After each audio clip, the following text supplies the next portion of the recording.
Bueno, la pregunta, ¿verdad? Cada domingo es, ¿a qué viniste? ¿Viniste a oír al pastor o viniste a oír a Dios? Yo espero que sea a oír a Dios, porque al final lo que yo tengo que decir al lado de lo que Dios tiene que decir no cuenta.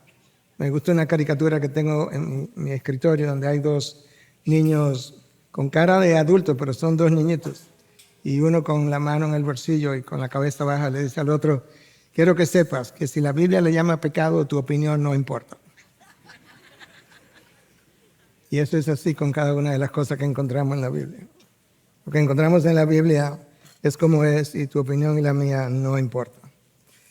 Bueno, el domingo pasado comenzamos esta serie que anunciamos, ¿verdad? Cristo a la gloria de los siglos. Esta es la sombrilla de la serie. Comenzamos a predicar este primer mensaje que titulamos Cristo, el resplandor de su gloria. Una frase que está en el versículo 2 de Hebreos 1. Entonces, la idea era introducir la serie y exponer los primeros 3 versículos del capítulo 1, pero al final me di cuenta que fue muy ambicioso porque esos 3 primeros versículos están empaquetados de contenido teológico. Grandemente empaquetado. Tenemos que desempacar todo eso. De manera que lo que vamos a hacer hoy es que vamos a leer de nuevo los primeros 3 versículos porque cubrimos el 1, cubrimos el 2 y cubrimos la mitad del 3 y la segunda mitad del 3, prácticamente el sermón del día de hoy. Eso te da una idea de lo rico que es este pasaje. De manera que, si me acompañas, hemos titulado este sermón Cristo, Señor de toda la creación, y te vas a dar cuenta de por qué lo titulamos de esa manera. Escucha lo que el texto dice, Hebreos 1, versículo 1 al 3. Dios, habiendo hablado hace mucho tiempo, en muchas ocasiones, y de muchas maneras a los padres, por los profetas, en estos últimos días nos ha hablado por su Hijo, a quien constituyó herederos de todas las cosas, por medio de quien hizo también el universo. Él es el resplandor de su gloria, la expresión exacta de su naturaleza. Más o menos hasta ahí llegamos, y este es el texto de hoy. Y sostiene todas las cosas por la palabra de su poder. Después de llevar a cabo la purificación de los pecados, el Hijo se sentó a la diestra de la majestad en las alturas. Y hasta ahí llegaremos hoy. El próximo versículo ya es tema del próximo mensaje. Bueno, dijimos que en esos 3 versículos que yo leí hoy, el autor de Hebreos desempaca, afirma, declara 9 verdades profundas acerca de la persona de Jesús. 3 versículos, 9 declaraciones teológicas acerca de la persona de Jesús. La leímos la semana pasada, o las leímos. La voy a volver a leer porque algunos no estaban aquí o quizás ya olvidaron algunas de ellas, pero recuerda, número 1, Jesús es la revelación final de Dios, el último profeta. Número 2, el Hijo es el Hijo de Dios. 3, Él es el heredero de todas las cosas. 4, es el creador de todo lo que existe. 5, Él es Dios porque es el resplandor de su gloria. 6, Él es la representación exacta de su naturaleza. Y de aquí en adelante lo que nos falta cubrir. Él es quien sustenta todas las cosas con la palabra de su poder. Él fue quien llevó a cabo la purificación de los pecados de todos sus elegidos. Y finalmente, Él es la autoridad suprema, el soberano del cielo y la tierra, ya que el Padre le concedió el privilegio de sentarse a su diestra. De esas 9 afirmaciones, terminamos cubriendo solamente las 5 y las 6. 5, Cristo es el resplandor de su gloria. Y 6, Él es la representación exacta de su naturaleza. Pero para conectarnos con lo anterior, permítanme establecer un puente entre lo pasado y lo que sigue. Recordemos que en el mensaje anterior nosotros dijimos, basado en 1 Timoteo 6:16, que Dios habita en luz inaccesible. Estoy hablando de Cristo, estoy hablando de Dios Padre. Dios habita en luz inaccesible, a quien ninguno de los hombres ha visto ni puede ver. Ahí donde Dios habita. ¿Okay? Entonces decía el gran teólogo Juan Calvino que la gloria del Padre es invisible para ti y para mí, porque Él habita en luz inaccesible, hasta que resplandece en Cristo, y que Él es la imagen misma de su esencia. ¿Qué es lo que Calvino está tratando de dejarnos ver? Es que aquello que Dios es en sí mismo, el Dios que habita en un lugar que nadie puede ver ni ha visto, quiso manifestarse. Y cuando quiso manifestarse, entonces quiso manifestar su carácter. Y nos envió a Jesús, quien se encarnó. Y cada uno de los atributos de Jesús representan, a manera de comparación o ilustración, como rayos de gloria de cómo ese Dios es. Imagínate el sol, tú no lo ves, pero tú puedes ver en ciertas posiciones rayos de luz que te dan una idea del origen de esa luz y del fulgor de ese sol en la superficie. De esa misma manera, Cristo, en el despliegue de esos atributos, cada uno de ellos representaron como rayos de la gloria de Dios. Y estoy hablando específicamente de su amor, su gracia, su amor infinito, su gracia inconmensurable, su misericordia, su benevolencia, su fidelidad.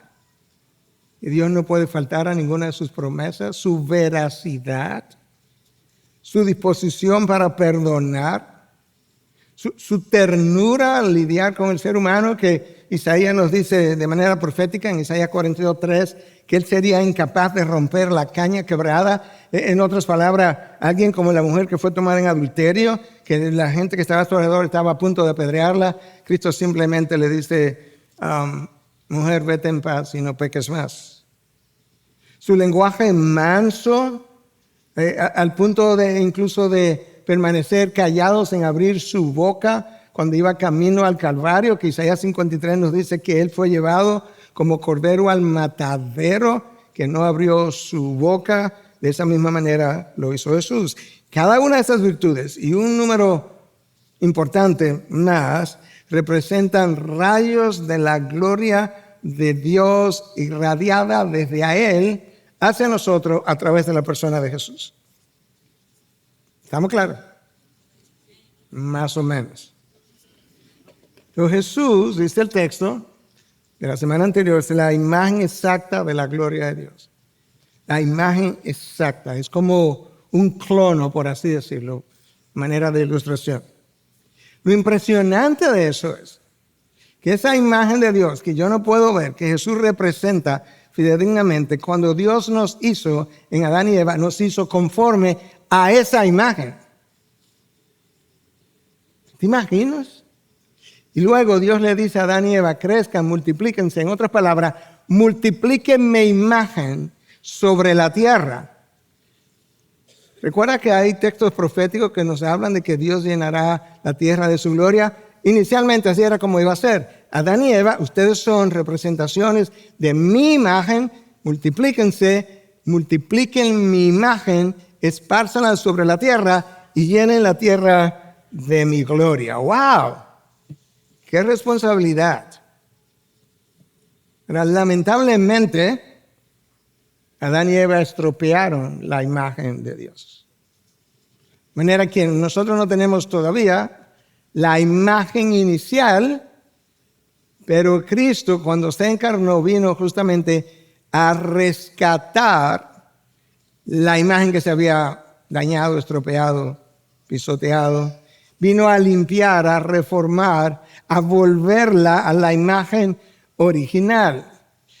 Pero para aquellos de nosotros que decimos que somos nacidos de nuevo, resulta que la responsabilidad no ha cambiado. ¿Sabe por qué? Porque cuando Pedro escribe su primera carta en 2:9, nos dice que nosotros somos linaje escogido, nación santa, real sacerdocio, escucha ahora, para proclamar o reflejar las virtudes de aquel que nos llamó de las tinieblas a su luz. ¿Tú entendiste tu responsabilidad y la mía? Si eres hijo de Dios, tú estás llamado a proclamar y reflejar las virtudes, los atributos del Dios que fue y te buscó, te encontró en la oscuridad, te trajo a su luz y ahora te dice, hey, la responsabilidad no ha cambiado, es la misma. Tienes que reflejar mi gloria. ¡Wow! Y con palabras más, palabras menos, dijimos algunas de esas cosas el domingo anterior. Y eso es algo que debemos recordar a manera de conexión. Juan Calvino decía, recuerda que la gloria del Padre es invisible hasta que resplandece en la persona de Jesús. Ahora, lo que no llegamos a cubrir es la segunda parte del versículo 3. Y la segunda parte del versículo 3 es prácticamente todo un mensaje. De hecho, pudiéramos hacer dos de este versículo si quisiéramos ser detallistas. Pero escucha lo que dice el 3b. Que Jesús sostiene todas las cosas por la palabra de su poder. Eso es un mensaje solo, si quisiéramos. Después de llevar a cabo la purificación de los pecados, el Hijo se sentó a la diestra de la majestad en las alturas. Ahí hay dos verdades profundas. Número uno es que Jesús, ya habíamos dicho, que la palabra establece desde el Evangelio de Juan que todas las cosas fueron creadas por medio de Él y nada de lo que fue hecho sin Él. Colosenses dice que Él fue el creador, Cristo fue el creador de todas las cosas visibles e invisibles. Entonces ahora se nos dice que Él no solamente las creó, Él las sostiene. Y luego entonces la segunda verdad que este texto dice es que cuando Él terminó su labor aquí en la tierra, cuando terminó de hacer purificación por los pecados, Él fue a la cruz, cumplió la ley a cabalidad y luego fue a la cruz para el perdón de nuestros pecados. Ahora tomemos la primera idea de que Jesús sostiene todas las cosas por la palabra de su poder. ¿Qué significa eso? Bueno, todas las cosas implican las visibles e invisibles. Y el hecho de que Él las sostiene no es de manera pasiva como que yo estoy sosteniendo este libro. No es de esa manera. Escucha lo que dijo un eminente académico, teólogo del siglo 7-8, en la época de Carlo Magno, muy conocido, York Alcuin, y decía, Dios creó el universo de la nada, por medio de Cristo. Pero tiene que seguirlo sosteniendo, porque de lo contrario el universo entero volvería a la nada. Él es su orden, su dirección, su poder, su energía. ¡Wow! Ahora, si quieres tener una idea de qué fue lo que Cristo creó y luego lo que Cristo está sosteniendo del universo material solamente. Déjame darte una idea. Te voy a leer este párrafo del comentario de John MacArthur sobre esto, pero yo luego voy a extender la idea del párrafo porque se queda corta con relación a lo que Cristo creó materialmente, a lo que sea el tamaño del universo. Y esto es lo que él dice. Considera la inmensidad del universo. Si usted pudiera meter de alguna manera 1.2 millones de planetas tierras en el Sol, aún tendría espacio para 4.3 millones de lunas. ¿Tú estás oyendo?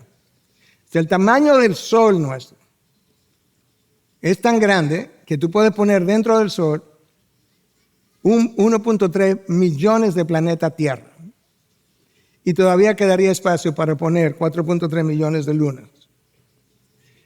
El Sol tiene casi 1.4 millones de kilómetros de diámetro y está a unos 150 millones de kilómetros de la Tierra. Nuestra estrella más cercana, la Alfa Centauro, es 5 veces más grande que nuestro Sol. Y ya tú viste lo grande que es nuestro Sol. ¿Okay? La Luna está situada alrededor de 340,000 kilómetros de distancia. Si tú quisieras ir caminando, tú podrías llegar en 27 años. Ahora, eso todavía es muy, muy poco. Si tú te pudieras montar en un rayo de luz a 300,000 kilómetros por segundo, sales ahora y en segundo y medio llegaste a la Luna. ¿Te está viendo? Ese rayo de luz lo creó y lo sostiene Cristo. Salí, llegué. Ya estoy en la Luna. Si pudiéramos viajar a esa velocidad, nos tomaría 2 minutos y 18 segundos llegar a Venus, 4 minutos y medio llegar a Mercurio, 1 hora y 11 segundos llegar a Saturno, y así sucesivamente. Llegar a Plutón, que está a más de 4.300 millones de kilómetros de la Tierra, nos tomaría casi 4 horas. Pero escuche, todo eso es dentro del sistema solar. El problema es que el sistema solar es mucho más grande que lo que yo te describí. Entonces, el sistema solar está dentro de una, esta es la parte que estoy agregando, está dentro de una galaxia llamada la Vía Láctea. Entonces, si tú quisieras viajar de un extremo a otro extremo de la Vía Láctea a 300,000 kilómetros por segundo, lo que implica que cada 3 segundos y un tercio, tú estás a 1,000,000 de kilómetros más lejos. ¿Está entendiendo? 1, 2, 3. Estoy a 1,000,000 de kilómetros de distancia. A esa velocidad, tú comienzas a viajar para atravesar la Vía Láctea, van 10,000 años, 20,000 años, 40,000 años, 60,000 años, 80,000 años. A los 100,000 años cruzaste la Vía Láctea. ¡Wow! El problema es que como la Vía Láctea, pero más grande, nosotros tenemos 2,000 millones de galaxias. De manera que esta audiencia fue como más responsiva, más expresiva que la anterior. Pero espérate, escucha esto. Seguimos viajando a 300,000 kilómetros por segundo. Cada 3 segundos y un tercio estoy a 1,000,000 de kilómetros más lejos. Para yo llegar de la Tierra al punto más distante del universo, me tomaría 14 millones de años. ¡Wow! Los que no dijeron wow es porque la boca se le abrió y no se le ha cerrado todavía. Y resulta, Dios, por medio de Cristo, habló y se formó toda esta inmensidad. ¿Y tú te estás preocupando si Cristo puede con tu problema? ¿En serio? Increíble. Ahora, Él no solamente lo creó, Él lo sostiene. Y tengo que entender qué implica el que lo sostiene. Porque no es pasivo. Oye bien, Él está sosteniendo todo el universo creado, lo que se ve y lo que no se ve, incluyendo a los ángeles y los hombres y sus acciones. Y está moviendo todo eso hasta llevarlo a que cumpla un propósito, el propósito para el cual ellos todos fueron creados. Una vez ese propósito se cumpla, lo vamos a ver, el universo será destruido. Terminamos. De manera que no es simplemente sosteniéndolo, no es moviendo toda la creación hasta hacerla culminar en un propósito que fue concebido en la eternidad pasada. Hermano, Dios tiene que sostenerlo, la persona de Cristo tiene que sostenerlo todo. ¿Tú sabías que 1 Timoteo 5:21 habla de los ángeles escogidos versus los ángeles caídos? ¿Sabe por qué? Si Dios no elige a un grupo de ellos, todos hubiesen sido arrastrados con la caída de Satanás. Por tanto, tuvo Dios que sostener un grupo y a eso le llamó los ángeles elegidos. Tú y yo, si somos nacidos de nuevo, Dios nos está preservando. Pero si Dios no nos sostiene en el camino, tú y yo nos perderíamos todos los días. Debido a la corrupción de la carne, a las pasiones de la carne. Esa es la realidad, la palabra lo declara con diferentes palabras. Nosotros perseveramos en el camino porque Dios nos preserva, y si no lo crees, tiene una idea muy agrandada del ser humano. Hermano, toda la creación, la galaxia, los ángeles y nosotros mismos somos sostenidos por la palabra de su poder. Cada ser angelical por igual. De manera que cuando el autor de Hebreos dice que Cristo sostiene todas las cosas por la palabra de su poder, eso incluye también las acciones de los hombres. En otras palabras, la caída de Adán y Eva no solamente fue que Cristo lo sabía. No. En la eternidad pasada, antes de crear, Cristo, el agente creador, sabía que iba a haber una creación, iba a haber un Adán, iba a haber una Eva y que iban a caer y Dios lo iba a permitir con un propósito que está más allá de nuestra comprensión. Esa es la razón por la que Cristo es llamado el Cordero inmolado desde antes de la fundación del mundo. El mundo no había sido creado, Adán y Eva no existían y ya Cristo había dicho, yo voy a ser el Cordero inmolado. Eso es lo que implica moverlo todo en una dirección. Y lo mismo podemos decir de la guerra actual en el Medio Oriente. Dios está sosteniendo todo lo que está ocurriendo, incluyendo las acciones de los hombres. ¿Cómo lo hacen? No lo sé. ¿Por qué lo hace? No lo sé. Bueno, ¿por qué? Puede decir porque Él es soberano. Pero ¿cuál es el propósito detrás que Él está entretejiendo? No lo sé. La palabra no lo declara y como la palabra no lo declara, yo no lo voy a declarar. Porque si no está en la palabra, Dios no lo dijo. Si no está en la palabra, Dios no lo dijo. Recuerda eso. Lo puede decir tu pastor, lo puede decir yo, pero no Dios. Entonces, cuando hablamos de que Cristo sostiene todas las cosas por el poder de su palabra, estamos hablando de la providencia de Dios. ¿Recuerda cómo definimos la providencia de una ocasión? De hecho, uno de los diccionarios teológicos hace eso y yo simplemente la tomé. Escucha, la providencia de Dios es la incesante actividad del Creador.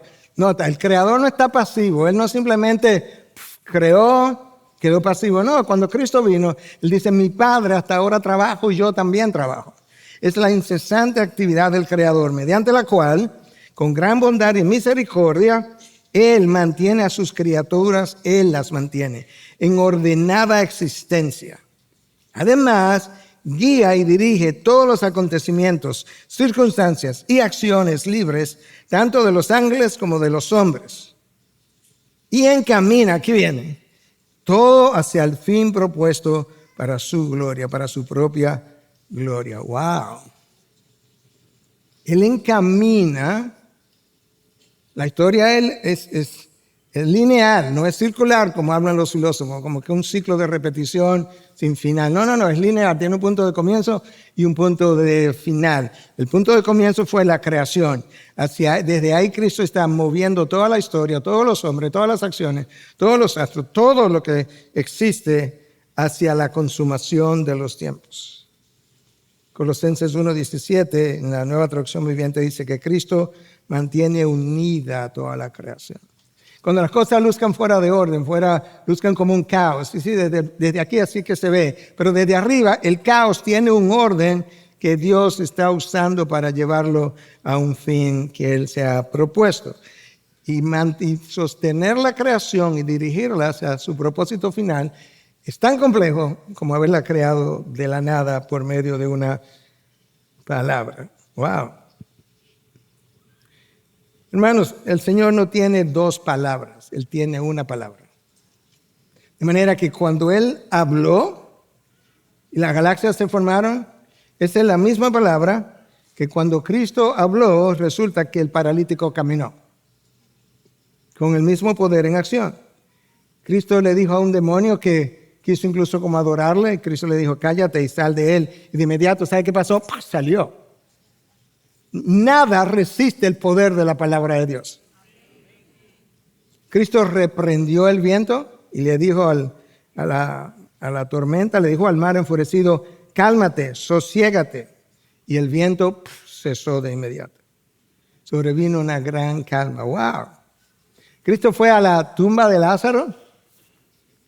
Se paró ahí cuando ya Lázaro hedía, 4 días después. No quería ni siquiera que le movieran la piedra por el olor. Se para frente a la tumba de Lázaro y dijo, Lázaro, sal fuera. Y gracias a Dios que dijo Lázaro, porque si no pronuncia su nombre, todos los muertos hubiesen salido al mismo tiempo. Cuando la vida se aparece, la muerte huye. Y Lázaro salió. La misma palabra que dio origen al universo, el mismo poder, es el mismo poder que hizo todos sus milagros posibles. Hermanos, Isaías 55:11 nos habla de eso, escucha, nos habla de el poder de la palabra y el propósito de la palabra hablada. Isaías 55:11, así será mi palabra que sale de mi boca, no volverá a mí vacía sin haber realizado lo que deseo y logrado el propósito para el cual la envié. ¡Wow! Cuando Dios dice, el Génesis relata que Dios dijo que aparezcan 2 lumbreras, el sol y la luna, ahí en ese momento no había ninguna duda de cómo iban a aparecer, dónde se iban a situar y qué tamaño tendrían. Porque su palabra no es simplemente una fuerza, no, es un poder con propósito. Cuando Él dice que sepárense las aguas no salieron corriendo como sin saber dónde se iban a parar. No. Las aguas se esparcieron y se separaron, porque cuando la palabra de Dios salió con un propósito definido. Esa es su palabra. Es esta palabra. Cuando ese propósito se cumpla, de esa creación que Dios está sosteniendo, Cristo, y le está moviendo, escucha lo que el texto, vamos a dar un salto al versículo 10 de Hebreos 1, 10 al 12, para que tú veas la conexión entre la creación y el final del propósito. Escucha lo que dice ahora: tú, Señor, en el principio pusiste los cimientos de la tierra, esa es la creación, y los cielos son obra de tus manos, esa es la creación. Escucha ahora lo que va a pasar cuando el propósito termine.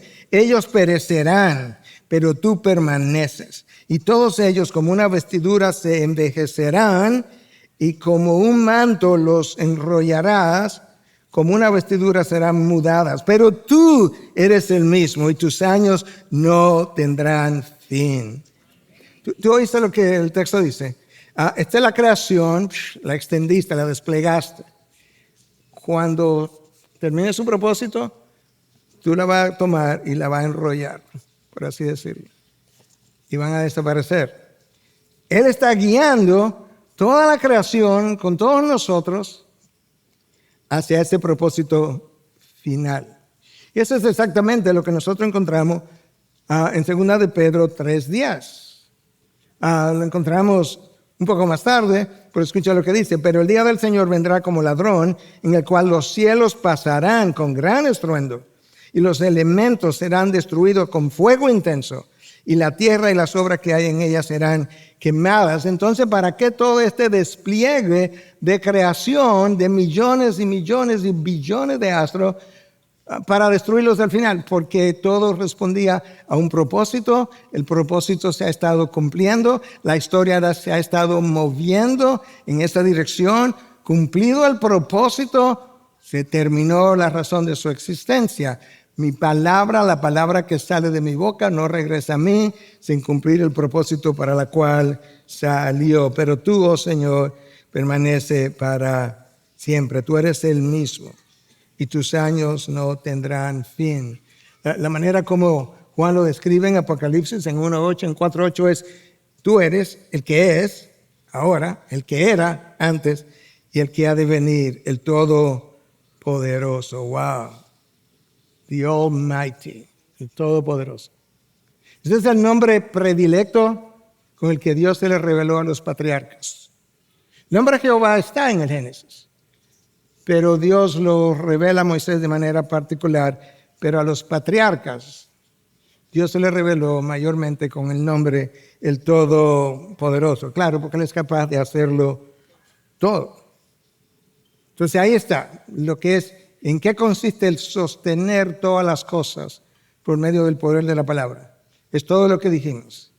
Si Cristo colapsaría todo el universo, porque no tendría ni energía, ni propósito, ni sentido para continuar. Ahora, el segundo punto teológico que mencionamos del versículo 3, que dijimos que básicamente es lo que completa el sermón, es lo que dice al final, al muy final, vamos a decirle, del capítulo 3. Dice que después de llevar a cabo la purificación de los pecados, eso es la cruz, el Hijo se sentó a la diestra de la majestad en las alturas. Frecuentemente leemos eso, le pasamos de alto, como que sí, yo sé eso. Él fue a la cruz y ofreció sacrificio para el perdón de los pecados y luego ascendió a los cielos. No. Esa declaración tiene implicaciones masivas. Yo no estoy siendo, exagerado. No, implicaciones masivas. Porque hasta ahora lo que nosotros hemos visto tiene que ver con la persona de Jesús, lo que Él es, el resplandor de su gloria, la representación exacta de su naturaleza, de su poder. Pero ahora estamos hablando de la obra de Cristo. La persona de Cristo y ahora la obra de Cristo. Y esas dos cosas están entrelazadas. Si tú distorsionas algo de la persona de Cristo, distorsionaste la obra de Cristo. Y si distorsiona la obra de Cristo, no hay salvación para nadie, de manera que eso es importante que tú y yo lo tengamos en mente. Entonces, ¿qué es lo que está diciendo el texto? Bueno, Cristo vino con una misión. La misión era justamente ofrecer un sacrificio para el perdón de los pecados, la purificación de los pecados, dice Hebreos 1:3. Bueno, ¿y cómo ocurrió eso? Bueno, de dos maneras. Cuando Cristo vino, se encarnó y obedeció perfectamente la ley de Dios, la cumplió. A eso llamamos obediencia activa. Hay una obediencia activa en tu vida también. Es lo que te toca hacer y que tú terminas haciendo. Pero Cristo tuvo una obediencia pasiva que también existe en tu vida. En su obediencia pasiva, entonces Cristo fue llevado al matadero, no abrió su boca, como dice Isaías 53, y como oveja que no abre su boca, fue hasta sus trasquiladores y ahí se dejó crucificar, teniendo todo el poder posible, y esa es su obediencia pasiva. En su obediencia pasiva, entonces, Él perdonó mis pecados y ofreció un sacrificio que nosotros llamamos penal y sustitutivo. Penal porque pagó la pena, la culpa de mis pecados, y sustitutivo porque Él tomó mi lugar. ¿Te das cuenta de cómo estos textos están llenos, repletos de contenido doctrinal que es importante que yo lo entienda? Entonces el texto dice que cuando Él terminó de hacer eso, ofreciendo purificación de los pecados, yo lo que acabé de hacer fue explicándote lo que la purificación de los pecados significa. Él se sentó en el trono a la diestra del Padre. Después que Él terminó en la cruz, 3 días después resucita. Después de su resurrección hay una ascensión. Y después de su ascensión, entonces hay una sesión, una sesión. Se sentó a la derecha del Padre. Eso fue lo último que ocurrió. Pero eso, el que se ha mencionado, tiene sentido por más de una razón. 2 razones. Una en el Antiguo Testamento, una en el Nuevo Testamento. Cuando no vamos al Antiguo Testamento, los sacerdotes en el tabernáculo y en el templo no se sentaban, llegaban en la mañana y terminaban ya al caer el sol, no se sentaban en ningún momento, no había sillas para sentarse y el piso no era lugar para sentarse tampoco. ¿Por qué? Porque se entendía que los sacrificios ofrecidos por los sacerdotes en el Antiguo Testamento, ninguno, como declara el mismo libro de Hebreos, era capaz de calmar la culpa del pecador, ninguno. Tú ofrecías un sacrificio y tu pecado era como cubierto, pero tu culpa no había sido perdonada. Todavía quedaba el Cordero de Dios que iba a pagar por eso. Entonces, como no había un sacrificio final, los sacerdotes no podían sentarse porque ese era el simbolismo de que no hemos terminado. La culpa ha sido cubierta, ha sido como aguantada ahí hasta que llegue el verdadero Cordero de Dios que quita el pecado del mundo. Ellos tenían que seguir. Ahora yo recibía a un pecador, ofrecía el sacrificio, pero ahora me estaba esperando otro, y después otro, y después otro. No me puedo sentar. Pero cuando Cristo hizo su sacrificio, el texto de Hebreos nos dice que por un solo sacrificio Él hizo perfectos para siempre aquellos que estaban siendo santificados. Aquello por lo que Él murió. No más sacrificio. Entonces, ¿qué puedo hacer? Ya me puedo sentar. Me puedo sentar porque no va a haber más sacrificio que ofrecer. Y número 2, porque al sentarme lo estoy haciendo a la diestra del Padre. No es que el Padre está en un trono físico y Cristo se sienta al lado. No, es la representación del poder de Cristo, la autoridad de Cristo, la soberanía de Cristo entregada del Padre al Hijo. ¿Okay? Entonces Él se sentó. Y el Antiguo Testamento nos habló de manera profética de cuando eso iba a ocurrir. De hecho, lo escribió David en el Salmo 110, versículo 1. Oye lo que dice tu Biblia, en la mía. Dice el Señor, todo mayúscula, Señor. A mi Señor, con S mayúscula, pero las otras letras en minúscula. Siéntate a mi diestra hasta que ponga a tus enemigos por estrado de tus pies. Cada vez que tú ves en la Biblia la palabra Señor, todo en mayúscula, traduce el nombre Jehová. Y cuando tú ves el nombre Señor solamente con la S minúscula, puede traducir otros nombres, pero Jehová no es simplemente una manera de diferenciarlo. Y si tú lees ese texto en el hebreo, va a decir algo como esto. Dice Jehová a mi Adonai. Adón es Señor, Adonai es el supremo Señor.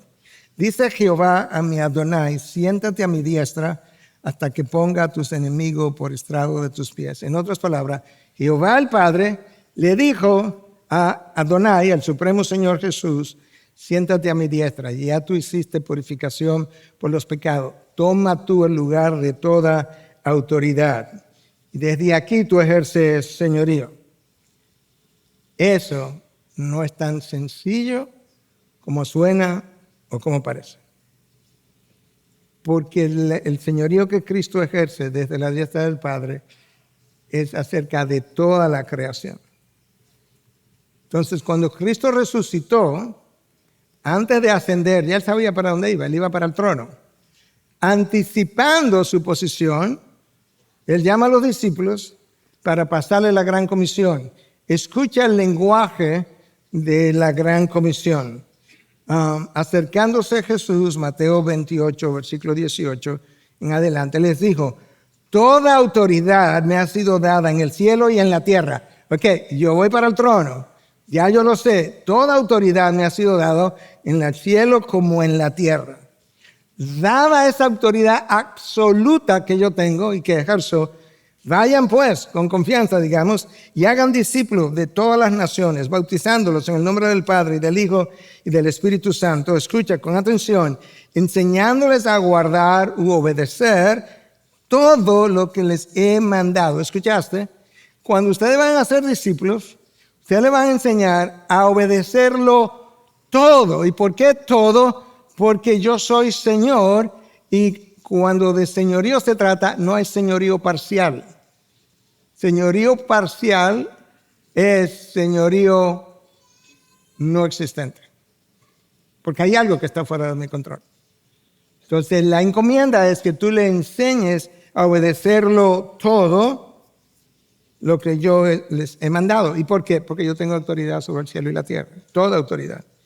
Y recuerden, yo estoy con ustedes todos los días hasta el final del mundo. Cristo le da dos garantías. Número uno, ustedes pueden ir porque yo tengo toda la autoridad sobre cada rincón del planeta. Y número dos, pueden ir con confianza porque yo no los voy a abandonar. Yo voy a estar con ustedes hasta el fin del mundo. ¡Wow! Entonces, ¿qué implicaría eso? Bueno, pensémoslo esta es la gran comisión, tiene que ver con las misiones, pero aplícalo a tu vida también. Cuando vayas por el mundo evangelizando, no tienes que temer a los gobernantes que se oponen a la fe cristiana. Yo sé que pueden causar mucho daño, pero no tienen nada que temer. ¿Sabe por qué? Porque ellos están bajo mi providencia. Y Cristo lo exhibió cuando él estaba con Pilato. Pilato quiso intimidar a Cristo. No sabía con quién estaba hablando, por Dios. Intimidar a Dios, ¿te imaginas? Y Cristo se queda callado en su obediencia pasiva. Pilato le hace una pregunta, Cristo se queda callado y él le dice, a mí tú no me hablas. Como quien dice a la autoridad. Y Cristo le dice, mira Pilato, eso lo puse yo. Esta es la palabra de Cristo. Ninguna autoridad tendría sobre mí si no se te hubiera dado de arriba. En otras palabras, la única razón por la que tú tienes autoridad sobre mí es porque en mi obediencia pasiva, esto es lo que me toca. Pero Dios, Padre, te ha dado una autoridad sobre mí para que tengamos este intercambio de palabras y tú terminas al final condenándome sin ni siquiera encontrar falta en mí, porque yo tengo que llegar a la cruz. La providencia de Dios. Si Dios controla todo, entonces cuando vayamos por el mundo no debemos temer los desastres naturales, los ciclones, los tsunamis. ¿Sabes qué? Dios controla los ciclones, controla su velocidad de desplazamiento, la velocidad de los vientos, por dónde va a pasar, por dónde no va a pasar. Y si tú piensas que eso es una herejía, déjame decirte que tú crees aunque no lo afirmas. ¿Sabes por qué? Porque si eres cristiano, cada vez que oyes de un ciclón, te pone a orar para que Dios lo detenga, Dios lo destruya o Dios lo desvíe. Si Él no controla los ciclones, ¿para qué está orando? ¿Sí o no? Dios controla todos los desastres naturales, habidas y por haber. Dios habla y cosas ocurren. Nosotros, decía yo esta mañana, tenemos animales, mascotas, perros, gatos, en los circos hay elefantes, leones que obedecen la voz de alguien, de su amo. La diferencia con la voz de Dios es que todo responde a la voz de Cristo. La nada, ¿sabe lo que es la nada? Nada. Y cuando no había nada y Cristo habló, resultó que la nada se convirtió en todo. Eso es poder. Eso es soberanía. Eso es señorío. Cristo dijo, sea la luz, la luz se hizo. Se hagan las galaxias y ahí aparecieron. ¡Wow! Bueno, cuando vayas tampoco tienes que temer a la oposición de Satanás y la guerra espiritual. Hermanos, mira, escúchame. Yo creo en la guerra espiritual. Yo creo en los demonios. Creo en sus actividades. Creo en su oposición. Lo que yo no creo es como que yo estoy a expensa de ellos. ¿Sabe por qué? No, porque yo no estoy en las manos de Satanás. Yo estoy en las manos de mi Dios, que me controla, me protege, que me compró. No tengo nada que temer. Él es soberano sobre los demonios. Para ponerme un dedo tiene que pedir permiso. Y tú lo ves eso en los evangelios, cuando Cristo le dice a Pedro, Pedro, Satanás ha pedido permiso para zarandearlos. Permiso. Y Cristo se lo otorgó con un propósito. Pero no podía zarandear a los discípulos sin pedir permiso. No, porque Él no señorea sobre la creación. Cristo es Señor del cielo y la tierra. Eso es otra cosa.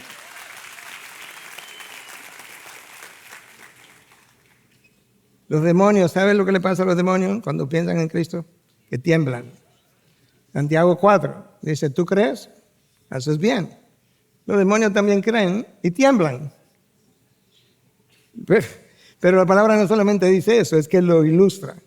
Cristo llega a un lugar y este demonio, viene un conjunto de ellos, legión, que ve a Cristo de repente, ¿sabe lo que le dice? ¿Qué tengo yo que ver contigo, Jesús, Hijo de Dios Altísimo? Inmediatamente como que lo reverenció.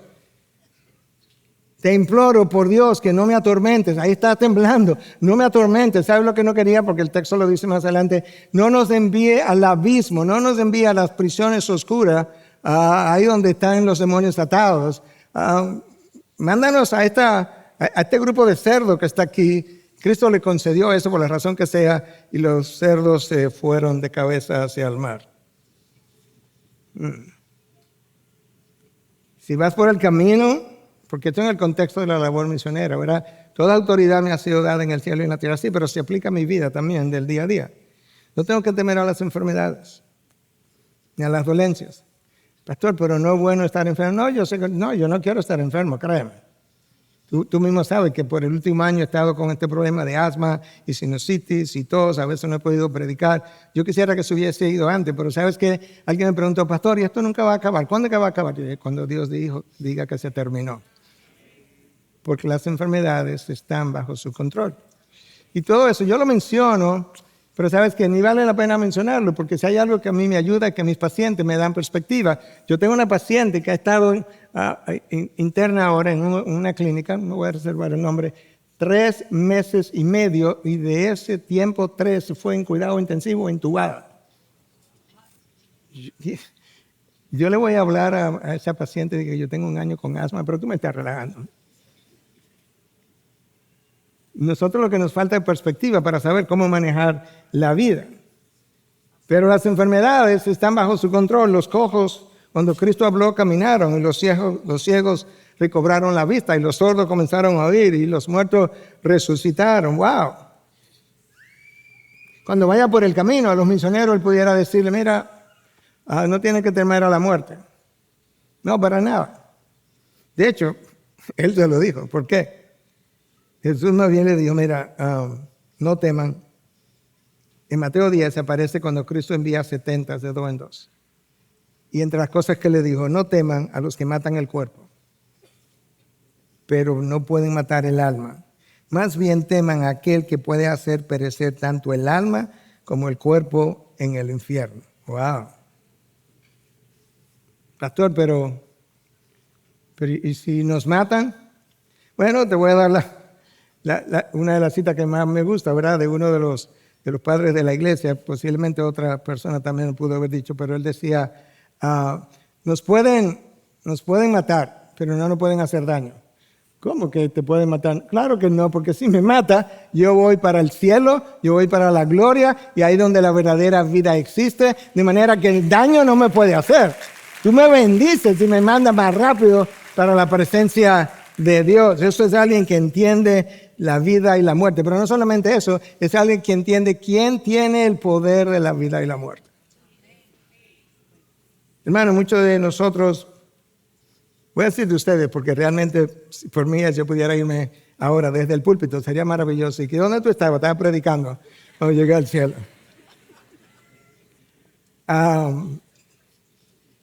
Cristo dijo en el Sermón del Monte, ¿cuál de ustedes puede prolongar su vida tan siquiera 1 hora, 60 minutos, con preocuparse?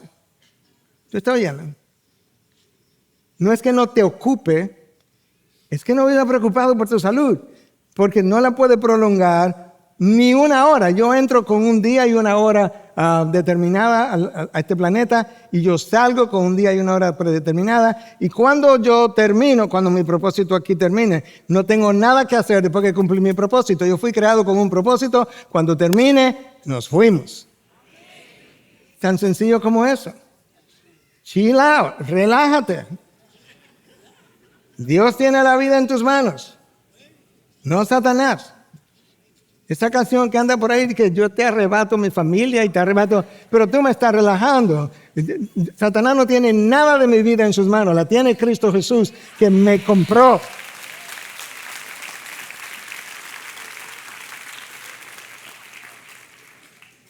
La segunda garantía fue exactamente eso: yo estoy con ustedes todos los días hasta el final del mundo. ¿Y qué importancia tiene? Bueno, que yo tengo toda la autoridad en el cielo y en la tierra. ¡Wow! Hermano, la palabra de Dios tiene un poder. Yo no tengo un poder. Yo no tengo poder de declarar realidades. Yo no tengo un poder de que yo declaro. Yo piso. Lo más que Dios puede decirme, ¿quién eres tú, mi hijo? No, pero la palabra de Dios sí tiene poder de crear realidades. Como cuando creó, como cuando sanó. Y esta palabra, no la mía, esta que está aquí, al día de hoy tiene poder para crear otras realidades por igual. No son dos palabras diferentes. Déjame ver si te lo puedo ilustrar. Cuando la palabra de Cristo, esta, intercepta la muerte espiritual. Yo no dije que intercepta los oídos, no. Cuando intercepta la muerte espiritual, y Dios ha enviado esa palabra para que no regrese sin que vuelva a él, sin que haya llevado a cabo el propósito para el cual salió, esa persona comienza a vivir, porque su palabra es vida. Cuando esta palabra penetra la mente del incrédulo, él de repente comienza a ver el pecado que no veía y la corrupción y bancarrota moral que no había visto, y él termina arrepintiéndose. Cuando la palabra sale con la intención de hacer nacer de nuevo a alguien, intercepta un corazón de piedra y lo vuelve un corazón de carne. Cuando esa palabra llega a un incrédulo que todavía tiene la voluntad esclavizada al pecado, ¿sabes qué? Liberta la voluntad. Y cuando esa palabra intercepta el caos de mi vida, una vida sin rumbo, sin propósito, de repente yo comienzo a encontrar propósito, dirección, sentido, significado. Ese es el poder de la palabra, de la misma palabra. Señores, pastores, que a mí me gusta oír a Dios audiblemente, fácilmente. Abre la palabra y lee en voz alta. Vas a oír a Dios en voz alta, audiblemente. Así es como es. Esta palabra es tan poderosa, tiene tanto propósito, que Cristo nos dijo, nos enseñó que sus palabras tienen poder de juzgar. ¿Cómo así? Bueno, déjame leértelo. Juan 12, 47 al 48. Si alguno oye mis palabras y no las guarda, yo no le juzgo. Porque no vine a juzgar al mundo, sino a salvar al mundo. Un momento. No es que todo el mundo va parcial. Cristo está diciendo, yo no vine a juzgar al mundo, porque el mundo fue juzgado en Génesis 3. El planeta fue maldito. Yo lo que estoy haciendo es tratando de recuperar, redimir lo que se había perdido. Por eso es que cada bebé nace bajo condenación, claro, porque nosotros heredamos eso. Entonces la palabra, cuando Cristo vino, no vino a condenar al mundo, sino a redimirlo. Ahora escucha. El que me rechaza y no recibe mis palabras, tiene quien lo juzgue. En serio. O sea, tú no lo vas a juzgar. No, ya él oyó mis palabras. Tiene quien lo juzgue. ¿Y quién lo va a juzgar? La palabra que he hablado, esa lo juzgará en el día final. ¡Wow! En otras palabras, yo llego al día final, no soy creyente, y de repente Cristo no está aquí como para repetirme lo mismo.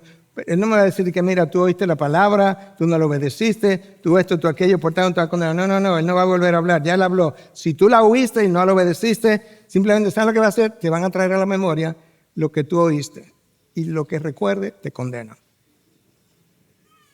Las palabras que yo he hablado, esa la juzgará en el día final. ¡Wow! Hasta ahí llega el poder de su palabra, así es. Ahora, hermanos, de nuevo, para nosotros, a nivel vivencial, pragmático, del día a día, el hecho de que Cristo esté sentado a la diestra del Padre, con toda autoridad en el cielo y en la tierra, eso es masivo, porque eso implica que su palabra es autoridad, es autoritativa y no está sujeta ni a opinión personal ni a negociación. No, porque para mí eso significa, ¿y para ti qué significa? ¿Cómo? No, porque esto no es un buffet. La palabra tiene un significado y es la que Dios le da. Yo puedo entenderlo correctamente o incorrectamente, pero eso no es lo que significa para mí. De ahí la necesidad y me alegro que cuando el pastor Chacho oró para la predicación, pidió que Dios me permitiera predicar su palabra con precisión, porque de otra manera yo tengo toda la posibilidad de desviarme a la hora de predicar. Entonces la palabra de alguien soberano, con toda la autoridad, no está sujeta a negociación. Mira, Señor, yo no estoy cumpliendo bien esto, pero fíjate que yo sí estoy cumpliendo esto otro. No, porque tiene que obedecer todo, absolutamente todo. Pastor, pero eso nadie lo puede hacer. No, dos respuestas. Número uno, Cristo cumplió la ley por mí, pero hay otra parte donde yo no tengo una obediencia perfecta. Esa fue la respuesta a una de nuestras ovejas al final. Yo no tengo una obediencia perfecta, pero yo puedo tener una obediencia continua. ¿Y cuál es la diferencia? Te lo voy a explicar. Me alegro que preguntaste. Estoy hablando contigo y te hablé mal. Desobedecí. Ya no fue perfecta, claro. Pero hay una manera de obedecer continuamente. ¿Cuál es? Reconozco lo que hice. Pido perdón a Dios, te pido perdón a ti, reparo lo dañado y yo obedecí. Tú vuelves y obedeces. De manera que mi obediencia puede ser continua. Si yo hago lo que me toca cuando yo reconozco que me he desviado, torcido, ofendido, herido.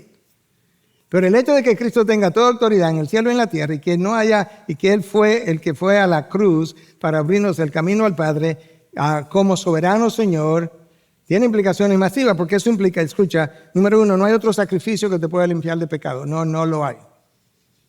Es ese y ningún otro.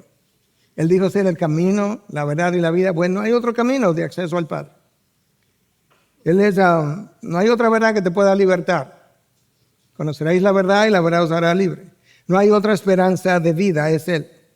No hay otra puerta por donde puedas entrar, porque aquel que quiere entrar por otra puerta, por otro lado, que no sea Cristo como la puerta, Él dijo que era un ladrón y salteador en Juan 10.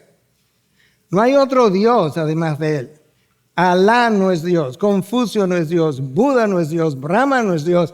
Dios es Dios en la persona de la Trinidad. No hay otro redentor de los pecados. No hay otro mediador entre Dios y el hombre. No hay santos mediando. Mis antepasados no me sirven de mediadores. Que qué bueno que mi papá se fue para que ore por mí. No hay otro mediador. La noble, amada María no es mediadora. Una mujer noble debe ser amada, pero no es mediadora. No hay otro rey. sobre el trono. No hay otro Señor. El texto dice que Cristo se sentó en el trono. Oye, no dice que estaba en el trono. Hay otro texto que habla de eso. Apocalipsis 5 dice que había uno, el anciano de día, estaba sentado en el trono, eso es el Padre, tenía un rollo en la mano y que el cordero inmolado fue y tomó el rollo en la mano y él era digno de desatarlo, etcétera, etcétera. Pero en esta ocasión el texto me está diciendo, no, en el trono, sentado en el trono, está el Hijo ejerciendo autoridad. No hay otro juez para que te condene o te liberte. No hay otro hijo con el que tú puedas compartir la herencia porque él es el heredero de todo y él es el único hijo. No hay otra autoridad para determinar mi destino, a dónde yo voy. Y eso se determina antes de que yo me muera. Cuando yo me muera ya lamentablemente mi destino está determinado. Lo único que se me va a aclarar y a ampliar las implicaciones de todo esto, pero no hay otra autoridad para determinar mi destino. No hay otro intercesor a la diestra del Padre para interceder por mí, para orar por mí, porque me entiende, porque conoce mis debilidades, sabe que soy polvo y al polvo voy. No hay otro intercesor. Y peor todavía, Primera de Juan nos dice que cuando pecamos tenemos abogado frente a Dios. No hay otro abogado que me defienda cuando yo haya pecado. ¿Quién me va a defender? Él es la máxima autoridad. No hay otro nombre por encima del suyo. De hecho, es el próximo sermón. Nombre sobre todo nombre. Jesús es nombre sobre todo nombre. Hermanos, recuerda, estar sentado a la diestra del Padre y ejercer señorío tiene implicaciones masivas. Mira cómo Cristo le presentó su señorío a aquellos que todavía ni siquiera habían entrado al reino de los cielos, para que quedara claro y calcularan el costo. De hecho, eso es lo que sigue después, que le dicen, nadie comienza a construir sin calcular el costo, pero no voy a llegar hasta ahí. Pero escucha la definición de Cristo del señorío, Lucas 14, 25 al 27. Grandes multitudes acompañaban a Jesús. Cristo tenía como un método socrático de enseñar. En la época de Sócrates, los alumnos iban como atrás, él iba hablando, ellos iban escuchando, algunos iban al lado. Bueno, eso es más o menos lo que él estaba haciendo. Entonces él va caminando, la gente viene atrás, algunos probablemente al lado.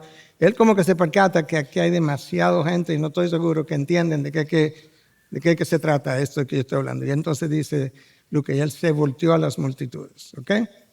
Entonces grandes multitudes le acompañaban a Jesús y volviéndose les dijo, si alguno viene a mí y no aborrece a su padre y madre, a su mujer e hijos, a sus hermanos y hermanas y aún hasta su propia vida, no puede ser mi discípulo. Entiéndase, no es que es difícil ser su discípulo, no es que no puede serlo. El que no carga su cruz y me sigue no puede ser mi discípulo. ¿Cómo es eso, pastor? ¿Que tengo que odiar a mi madre, mi padre, mi hijo y aún mi propia vida? No, oye lo que implica. Es más sencillo de lo que parece y más complejo también de lo que luce. Lo que implica es que a ninguna persona, padre, madre, hijo, esposo, hermano, ni tú mismo puede tomar preeminencia sobre su persona. Eso es señoría. Recuerda, Cristo es Señor de todo o Señor de nada. No hay señorío parcial, no, eso no existe. No hay obediencia selectiva, ni devoción dividida. Tú sabes, yo amo a Cristo y es como mi más grande amor, pero yo también amo esto otro. No. Devoción dividida no hay. Dos señores no hay. Cristo lo dijo, tú amas a uno y odias al otro. Hermanos, ¿qué implica eso entonces? Que yo tengo que aborrecer mi propia vida. Que tú sabes que al final del mes, cuando tú sacas cuenta, tus sueños no importan. Ni los míos tampoco.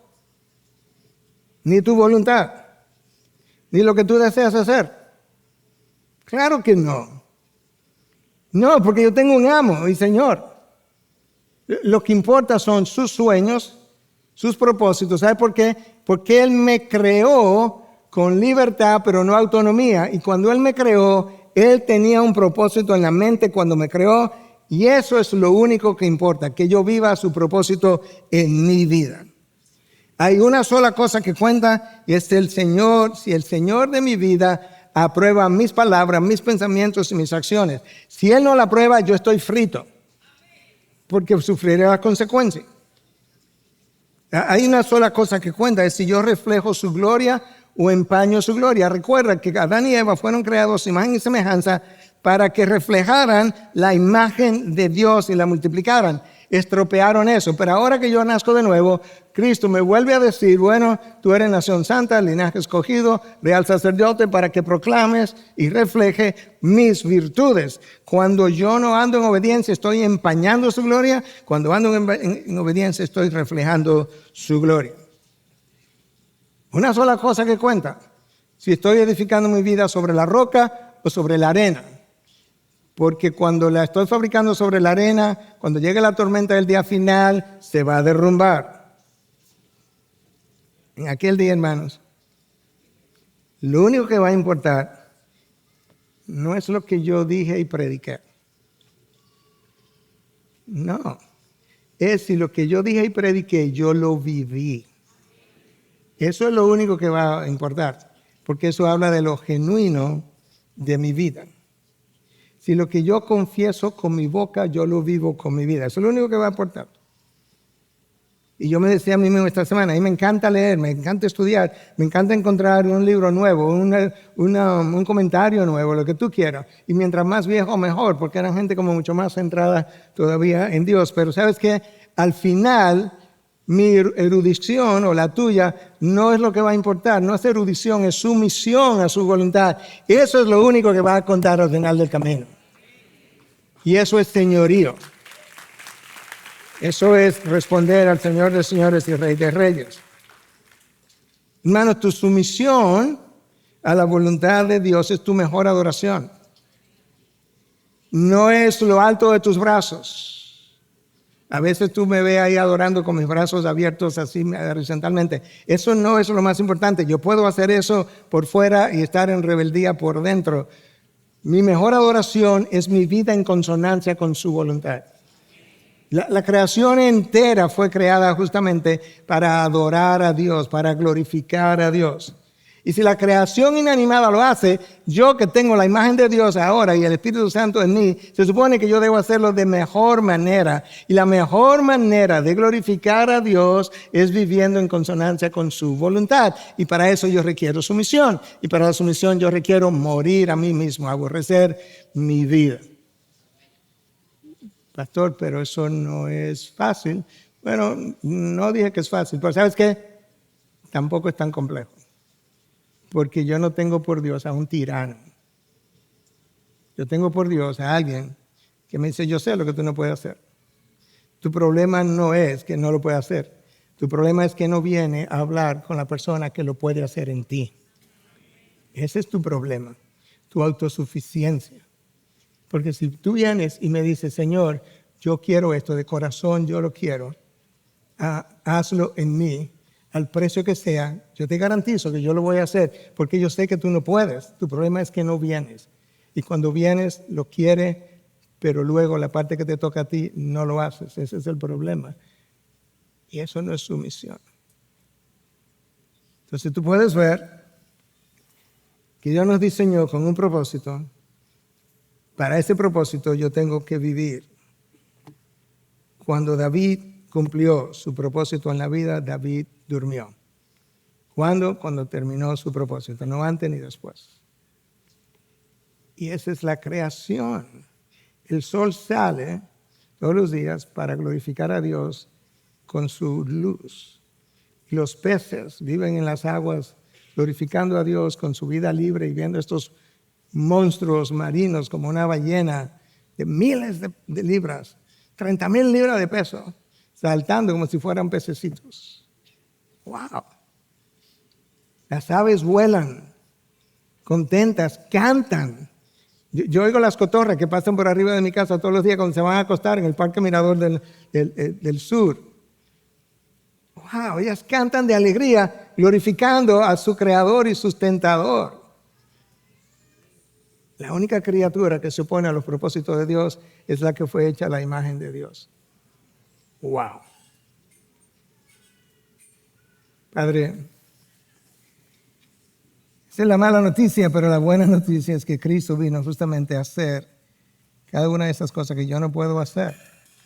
Pero sí me dijo, yo puedo hacer mucho más allá de lo que tú puedes pensar o imaginar, pero requiere una muerte. Es la muerte tuya. Pero te garantizo otra. Es que va a obtener una vida mejor que la vida que acabaste de matar. Porque ahora será la vida mía, la vida de Cristo en ti, a través de ti. Señor, si los astros te alaban, te adoran, te glorifican, yo también. Ministranos una última vez ahora en canción y ayúdanos a recordar todo lo que hemos escuchado en el día de hoy. Pues te lo pedimos en Cristo Jesús y su pueblo dice, amén, amén. Gracias por acceder a este recurso. Espero que haya sido de gran bendición para tu vida.